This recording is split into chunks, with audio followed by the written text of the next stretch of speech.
새로운 영적 질서가 새로이 하나님이 재배열하는 시간이구나라는 것. 그리고 내가 거룩하니 너희도 거룩해라라는 거룩의 단어와 또 한 가지 주신 게 주님을 아가서의 말씀처럼 수월같이 질투하는 하나님으로 도장같이 나를 품고 그 말씀 있잖아요. 그 말씀 주면서 천국을 침노하는 자처럼 하나님만 우리를 향해서 질투하는 하나님이 아니라 나도 하나님을 향해서 정말 이렇게 질투하는 사랑으로 주님을 사랑하고 주님을 침노하는 나라로 하나님 침노하듯이 이 침노하는 공격적인 단어입니다. 전쟁 용어예요. 그래서 이는 공격적으로 하나님 나라를 치우는 그런 자가 되어야 되겠다라는 마음을 요 세 가지 키워드를 저한테 주셨습니다. 그러더니 정말 이 단어대로 제가 저희 가정을 각오로 재배열하기 시작했습니다. 먼저는 하나님 내 안에 영적인 재배열들 하나님께서 뺄 건 빼시고 새로 더 구축되어야 될 거는 구축되게 하시고 우리 가정적으로도 제가 우리 남편을 더 가정의 제사장으로 세워드려야 되겠다. 이 말을 하면 또 남편이 권위를 부릴까 봐 속으로 저 혼자 하나님 남편을 더 세우도록 제가 이렇게 마음으로 계속 생각으로 그렇게 실천을 하려고 하고 영적인 분위기에 따라서 가구도 새로운 리모델링을 한번 해보고 그러고 있고 교회적으로도 제가 이렇게 먼 데서 잘 모르지만 영적인 어떤 재배열들이 일어나고 움직임들이 일어나고 있는 것 같고요. 지금 정말 이 경주 땅의 재배열이 하나님 경주와 포항 이 여진과 이 지진으로 해서 땅을 흔드셨습니다. 땅을 흔드시고 난 다음에 지금 하나님이 나라를 흔드셔서 지금 정부가 난리가 났습니다. 근데 저것이 안 좋은 것만이 아니라 하나님 나라 부흥이 이 땅에 오려면 종교계에서만 부흥이 일어나는 것이 아니라 정치, 경제, 교육, 미디어, 문화 여러 영역에 하나님 나라가 세워져요. 7대 영역이 회복되어지기 위해서는 하나님이 세우지 아니하는 것들은 무너져야 되고 하나님의 영원한 것들만 세워지는 하나님의 거룩한 것들만 세워지기 위해서 하나님 지금 새 거르는 작업을 하시겠구나. 그러기 위해서는 저희 이 나라를 위한 중보자 하나님께서 세우시고 파수와 망대의 자리에 세우신 특별한 어떤 기도만 하는 것이 아니라 보고 분별해서 무엇을 기도하고 무엇을 빼야 되는 이런 분별할 수 있는 영적인 지각력을 가지고 중보하는 자리에 서서 이 중보자들이 나라를 위해서 정말 중보해야 되겠구나 그런 마음이 들었습니다. 그래서 저희가 이 예언의 은사를 가지고 믿는 자들끼리 앉아서 예언하고 있는 것이 아니라 이 영적인 이 통찰력이 부어지면 이 쌀갈 지파처럼 시세를 보호할 줄 알아야 됩니다. 영적인 전체적인 기류를 봐낼 줄 알아야 되고 하나님 나라 부흥이 어느 나라에 어떤 일을 하길 원하시는지 안 좋은 일이 일어나더라도 그것을 영적인 통찰력 세상 사람들의 관점으로 보는 것이 아니라 하나님 나라 관점에서 그걸 보아알 줄 아는 그런 통찰력들이 우리 안에 부어져야 되고 이것을 가지고 좀 아까도 얘기했지만 목사님께서 말씀하셨지만 여호와의 산에 이 기도 제목을 가지고 두 손을 들고 주님 일하여 달라고 하나님께 올려드려야 되고요. 이것은 내 마음대로 기도하는 것이 아니라 말씀을 알고 하나님이 이끌어 일하시는 그 전략대로 기도를 해야 관여를 맞추는 기도가 되어지는 겁니다.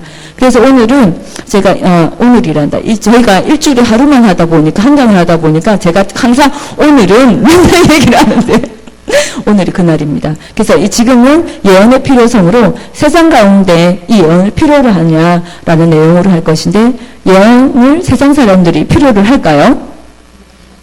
네, 오브가 코스다 그죠? 다 여기는 아시네요. 역시 영이 스마트하십니다. 일반 사람들은 일반 교회에 가서 세상 사람들 예언이 필요로 할까요? 꿀먹은 벙어리가 됩니다. 입을 딱 닫고 이러고 계십니다. 모르는 거죠. 근데 이 세상 사람들은 이 예언을 필요로 합니다. 너무너무 듣고 싶어 하세요. 그래서 그 내용으로 오늘 강의를 하고 이것이 믿지 않는 세상 사람들에게 예언으로도 사용하지만 우리가 세상의 흔들림을 가지고 기도도 할 줄 아는 그런 통찰력이 우리 안에 부어져야 됩니다. 먼저 24쪽 24페이지를 보도록 하겠습니다. 세상을 종종 강렬로 비유한다. 세상의 주권자 대신 하나님의 공급하심과 도우심 없이는 광야를 지날 수 없습니다. 아멘. 사람들은 자기가 당한 수많은 일들의 이유와 그 끝을 알 수 없어서 불안해합니다. 그죠? 사람은 끝을 알고 결과를 알면 그나마 지금 힘들더라도 나중에 뭔가 되겠지라는 어떤 아는데 우리가 어떤 어려움과 환난을 당했을 때 끝을 알지 못해서 사람들이 불안해해서 정을 치러 가고 구슬하러 가고 그랬으면 부족을 쓰게 주기도 합니다. 하지만 사람들은 자기가 당한 고통과 어려움이 있어도 아무도 교회를 찾아가 도움을 받으려고 하지 않습니다. 몸이 아파도 문제가 있어도 교회 가서 이 문제 좀 해결해 주세요 하는 사람은 없고, 가끔 가다 무당의 정도에서 교회를 찾아오는 사람이 있더라고요. 어떤 사람은 그런 경우를 저희 몇 번 봤습니다. 그 해결이 안 돼서 그 무당을 찾아가고 정을 갔더니, 아이고 당신은 교회 가야 되겠다. 그래서 오히려 무당의 정도 하세요. 얼마나 신령한지 모릅니다. 예. 그래서 진짜 무당 중에 고수들은 하나님이 최고의 신이고 예수 그리스도가 최고의 신이라는 걸 안답니다. 예. 그래서 자기들은 자기들 나름대로 예수 그리스도에게 절한다 하더라고요. 도통 무슨 말을 하는지는 모르겠지만 진짜 이 영계를 좀 깨뚫어 보는 사람들은 그렇게 한다고 하더라고요. 하나님은 세상에 예언을 통해 말씀하길 원하십니다. 아멘. 예언의 영은 예수 그리스도를 알리는 영이며, 예언의 은사는 궁극적으로 천한 만민이 복되신 예수 그리스도께 나아오도록 하는데 쓰임받는 은사입니다. 저는 이 예언학교를 목사님 하라는 이 어명을 받들어서 준비를 하려고 할 때 성경을 쭉 읽어갈 때 고린도 전서에 이런 훌륭한 말씀이 있는지를 몰랐습니다. 다 같이 한번 읽어보도록 하겠습니다. 시작!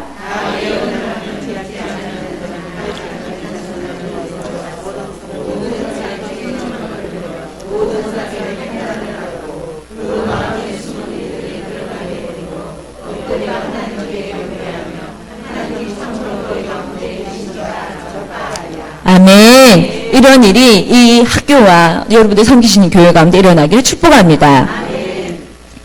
25쪽. 예. 자연인의 상태. 우리가 예언을, 세상 사람들이 예언을 필요로 할까라는 질문을 본다면, 과연 그렇다면 이 자연인들의 상태가 어떠한지 먼저 알아야 되겠습니다. 보통 자연인이다 하면 우리는 그럼 자연인이 아닌가?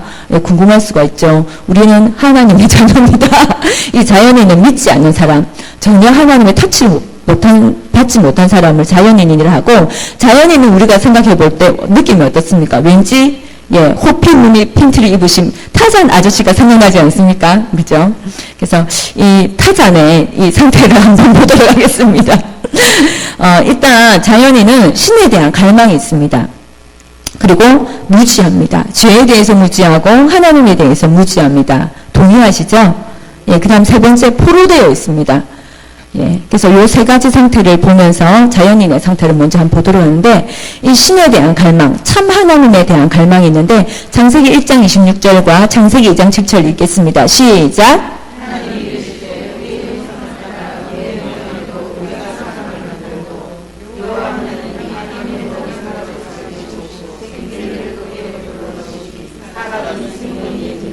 예, 사람을 하나님의 형상대로, 성부, 성자, 성령의 형상을 했기 때문에 우리 안에 하나님의 형상이 있습니다. 우리 개인을 자신을 한번 생각해 보시면, 내가 성령이 좀 충만하면 하나님 쪽으로 닮아가며 어느 정도 성품도 능력도 하나님을 닮아가고요.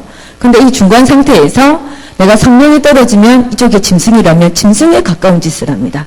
사람들이 아이고 뉴스에 정말 파렴치한 일들을 행하는 사람 보면 아이고 사람이 어떻게 저럴 수가 있노 하지만 그럴 수 있습니다. 사람은 하나님과 짐승 사이에 낑긴 존재입니다. 이 전문 용어입니다. 낑긴 존재. 이 낑긴 존재인데, 약간 성령이 충만하며 하나님을 닮았다가 약간 성령이 점점 떨어지지 가며 짐승보다 못한 짓을 하는 게 사람입니다.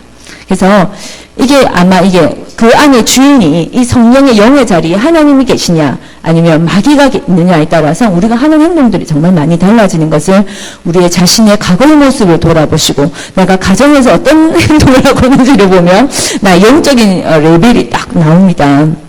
그리고 하나님이 사람을 지으실 때 다른 짐승들하고 다르게 생기를 불어넣었습니다. 우리는 소재가 다릅니다. 짐승들하고는. 근데 이 생기를 불어넣는데 믿지 않는 사람들은 이 영의 자리, 이 생기의 자리가 죽어 있거나 병들어 있습니다. 에베소서도 말씀하시죠. 너희가 죽었던 너희를 다시 살리셨도다라고 말해서, 죽었던 너희를 살리셨도다. 죽어 있으려 한 게 아니라 죽었던 과거입니다. 이미 죽었었는데 하나님께서 다시 살리셨다라고 말씀하고 계십니다. 그래서 하나님의 영이 우리 안에 후 하고 불어넣으시면 우리가 생명, 영이 살아있는 자가 되고, 하나님의 그 호흡이 병들어 비틀어져 있으면 우리가 영적으로 죽어 있는 자입니다. 그래서 이 자연인의 상태는 영이 죽어 있는 상황이기 때문에 하나님의 자리가 비어 있기 때문에 뭔가 갈망함이 되게 많습니다. 그런데 정작 하나님 음성을 들려줘야 되는 교회에서는 하나님 설교는 들어지고 있지만 이 설교가 믿지 않는 자들의 영적인 충돌이 일어나서 하나님의 음성을 받아들이기가 쉽지 않습니다. 그래서 오히려 무당이나 굿이나 자기 나름대로 듣고 싶은 편안하게 들을 수 있는 곳으로 세상으로 나가죠. 그러다 보면 상담을 하기도 하고 어떤 더 심한 사람 부적을 쓰고 굿을 하고 100만 원짜리 1000만 원짜리 하다가 집 날려먹고요. 재산 당진하고요. 그렇게 하는 사람들이 많이 있음을 주변에서 가끔 이렇게 간증을 통해서 이렇게 들어봅니다. 그래서 하나님의 자리가 없기 때문에 이 사람들은 그 영적인 외로움 때문에 도로 찾아 헤매다가 원불교, 하나님의 교회, 신천지, 혹시 여기 신천지에서 오신 분은 없으시죠? 예, 죄송합니다. 거론해서. 신천지, 여러 군데에서 이렇게 오시는 분들이 있으시죠. 결국 자기 나름대로 하나님을 찾다 못 찾아서 거기 간 거예요. 결국 그 책임도 우리에게 있습니다. 우리가 조금 더 복음을 적극적으로 전하지 않았기 때문에, 그리고 지금 이런 무당의 영으로 돈 벌고 있는 분들도 결국 하나님의 손에 붙드는 사람들이었다면 타고난 선지자가 될 사람들이었습니다. 그런데 이 귀신이 먼저 낚아채버린 거죠. 우리가 전도하지 못하고 있고 하니까 낚아채버려서 무당의 영으로 예언하고 있는 거예요. 예언이 아니죠. 점치고 있는 거죠. 그래서 또 그런 사람들은 하나님의 자리가 비어있으니까 중독으로 나가고요. 술로, 마약으로, 섹스로, 여러 가지로 이렇게 자기 그 빈자리를 채워보려고 하지만 안 채워지죠. 그래서 결국에는 자살하기도 하고 심한 우울증에 빠지기도 하고 그런 모습들을 우리가 봅니다. 우리가 이제 구출해서 데리고 나와야 됩니다. 두 번째, 무지합니다. 죄에 대해서 무지하고 하나님에 대해서 무지한데 이 죄에 대한 개념이 우리 크리스찬들하고 믿지 않는 사람들의 죄에 대한 개념이 다릅니다. 믿지 않는 사람들은 우리나라의 헌법 몇 조항 몇 항으로 인한 어떤 죄 기준이 되어집니다. 때린다거나 죽인다거나 상해를 입히거나 사기를 친다거나 여러 가지로 죽인다거나 이런 것들이 죄이겠지만 하나님의 어떤 말씀에 근거하면 죄는 하나님을 믿지 않는 게 사실은 제일 근본적인 제일 첫 번째 죄가 믿지 않는 것입니다. 그리고 하나님 말씀에 순종하지 말씀 따라 살아가지 않는 것이 죄입니다. 그 외에도 사람을 미워한다거나 여러 가지 기타 등등의 죄들이 많죠. 그래서 하나님의 어떤 죄에 대한 기준조차도 우리하고 다르다는 거고요. 그리고 우리가 얘기하는 그 죄, 성경에도 죄인과 의인의 기준은 하나님 믿는지 안 믿는지 사실은 그거예요. 그리고 말씀 따라 사느냐 안 사느냐 그게 성경에서 얘기하는 악인과 의인의 기준입니다. 그리고 하나님에 대해서 모르세요. 이분들은. 그래서 이런 상태가 있고요. 세 번째는 이 사람들의 상태가 포로되어 있는 상태입니다. 이 포로는 그 전에 전쟁이 있었다는 전제가 있는 거겠죠. 전쟁이 일어나서 전쟁에 졌기 때문에 포로로 잡혀가는 거겠죠. 그래서 영적인 전쟁에서 우리가 그대로 구출해내지 못했다거나 영적 전쟁에서 밀려서 지금 여기 포로되어 있는 상태를 말할 수가 있습니다. 그래서 에베소서 2장 2절에도 예수 믿기 전에는 세상 풍조를 따르고 공중 권세를 잡은 자를 따랐다라고 성경에서는 말하고 있습니다. 그게 포로된 자죠. 누가복음 4장 18절의 말씀 다 같이 한번 읽겠습니다. 시작.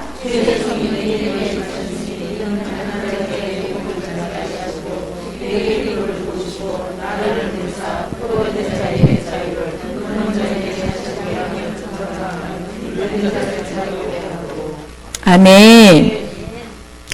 여기서 가난한 자, 포로된 자, 눈먼 자, 눌린 자의 공통점이 있습니다. 이런 자들, 4명의 이 이런 자들에게는 공통점이 자기 스스로 아무것도 할 수 없는 자들입니다. 가난한 자도 열심히 일하면 되죠. 일용직이라도 나가서 돈 벌면 되죠. 하지만 여기서 이 헬라어에서 가난한 자가 두 가지 의미가 있는데 한 사람은 하루 벌어서 하루 먹을 수 있는 가난한 자를 여기서 얘기하는 것이 아니라 여기서 가난한 자는 거지 중에 산 거지. 도저히 일어날 수 없는 상태의 가난한 자를 얘기합니다. 그래서 이 가난한 자가 푸토코스라는 의미가 있고 페네스라는 있는데 페네스라는 가난한 자는 말 그대로 약간 돈이 좀 공풀파하고 가난한 자가 페네스인데 여기서는 푸토코스입니다. 완전 거지, 빈민. 도저히 혼자 일어날 수 없는 아무런 자원이 하나도 없는 상태가 여기 가난한 자의 의미가 있습니다. 그래서 다른 사람의 도움이 없이는 살 수 없는 곤에 몸이 찌들리고 혼이 찌들리고 영이 찌들린 사람을 얘기합니다.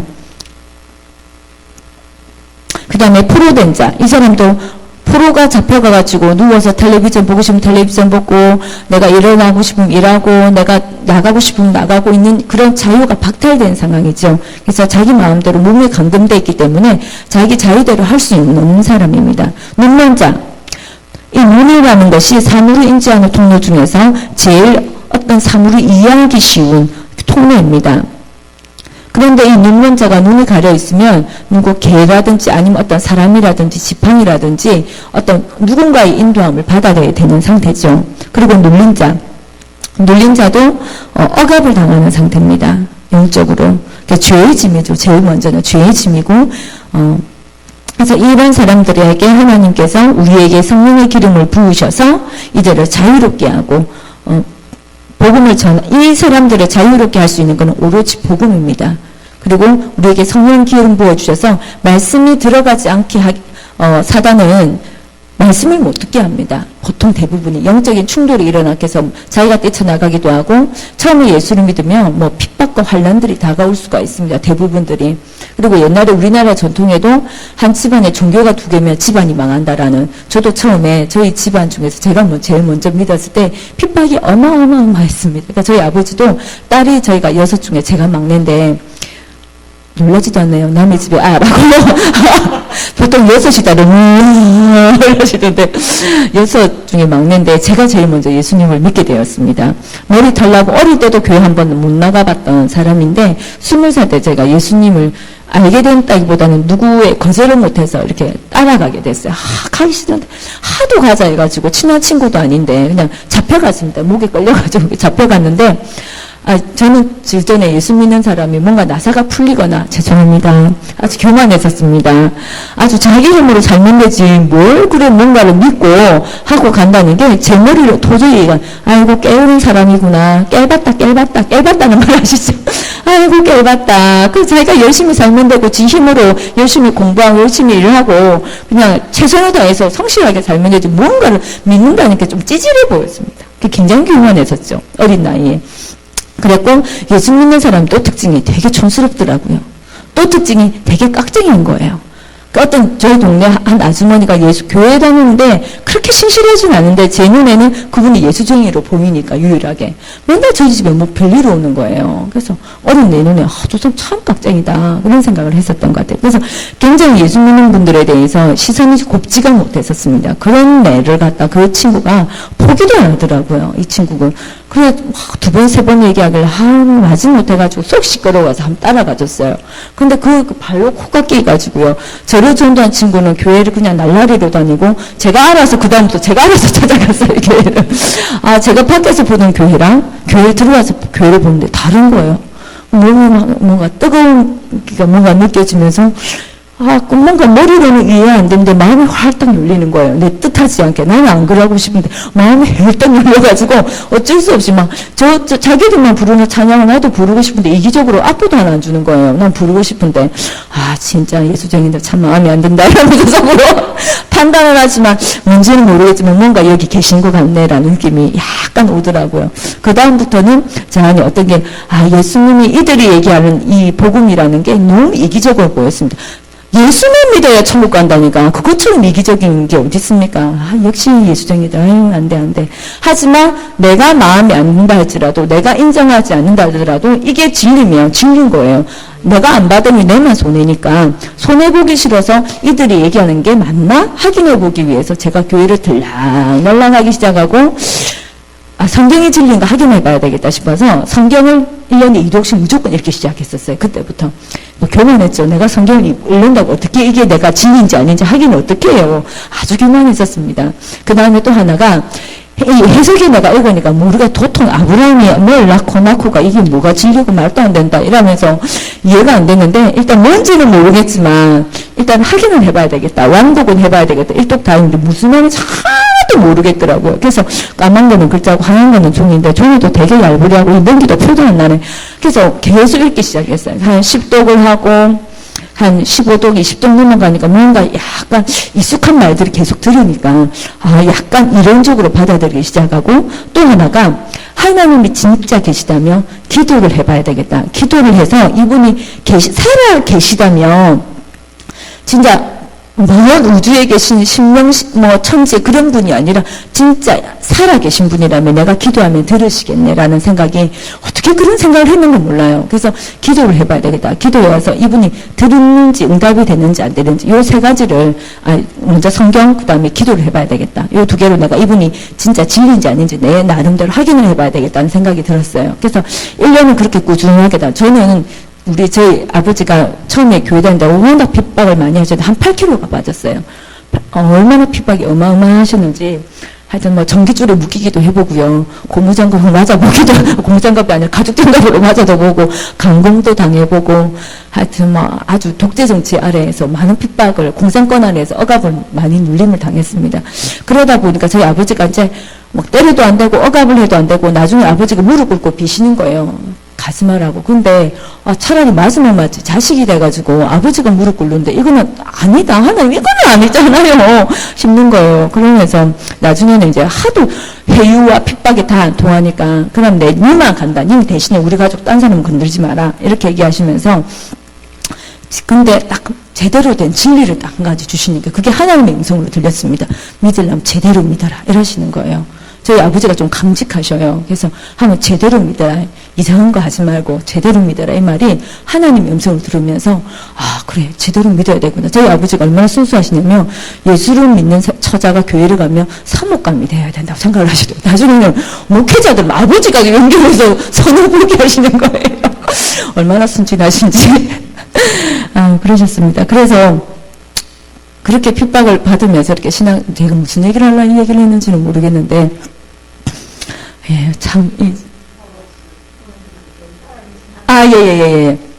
살아계신 하나님이 응답을 하시겠네. 그 생각이 들어서, 근데 1년이 지나고 2년이 지나고 이 아버지한테 받았던 그 하나님의 음성, 그래 믿으려면 제대로 믿어야 되겠다는 생각 때문에 진짜 꾸준하게 다녔습니다. 제가 집은, 여기 부산이나 동을 얘기해도 잘 모르시겠네요. 버스로 다니면 한 40분 다녀야 되는 거리를 다니고 집에서 아버지가 저 교회 못 다니게 하려고 직장도 못 구하게 대학을 끝내자마자 집에 살림살이를 하신 요즘 시대에 나가서 돈 벌어라 하지 어느 아버지가 집에서 살림살이를 합니까? 그런데도 불구하고 제가 빨리 알아서 취업자를 알아서 제가 영양사 출신 식품영양과를 전공해서 영양사예요. 그래서 영양사를 구하는데 빨리 쫙 구해가지고 제가 알아서 취업을 해버렸어요. 그래가지고 아버지 어쩔 수 없는 거 취업을 해버려 놓으니까 그래서 이제 취업을 하고 이렇게 직장을 다니면서 계속 이 꾸준한 아버지의 이 떠날 만한 하려면 제대로라는 말씀이 제 머리에 박혀가지고 제대로 하기 시작한 거예요. 가자마자 주일 예배, 수요 예배, 금요 철야 예배를 꾸준하게 다니다가 다음에 새벽 기도를 시도를 하기 시작했어요. 그럼 새벽 기도에 새벽 5시에 그 40분 되는 버스에 차가 안 다니는 거예요. 그래서 제가 또 아는 분을 꼬셔갖고 새벽 기도를 같이 가지 않으시렵니까? 어떤 장로님을 꼬셔가지고 제가 그 옆 동네 사시는 분이 마침 계시를 꼬셔 같이 새벽 기도를 다니고 그랬었어요. 그래서 그렇게 하다 보니까 하나님이 이 포로된 하나님 그 은혜를 이렇게 베풀어 주셨습니다. 그래서 우리 이렇게 포로된 자, 가난한 자, 포로된 자, 눌린 자, 눕는 자에게 하나님이 영적으로 어떤 이런 구원을 통하여서 예언을 통하여서 우리가 세상 가운데 이들을 구원할 수가 있는데 이 믿지 않는 자연인의 상태가 신의 갈망함이 있고 무지함이 있고요. 영적으로 사단에게 포로되어 있다는 것을 이렇게 아셨으면 좋겠습니다. 그 다음 페이지입니다. 26페이지.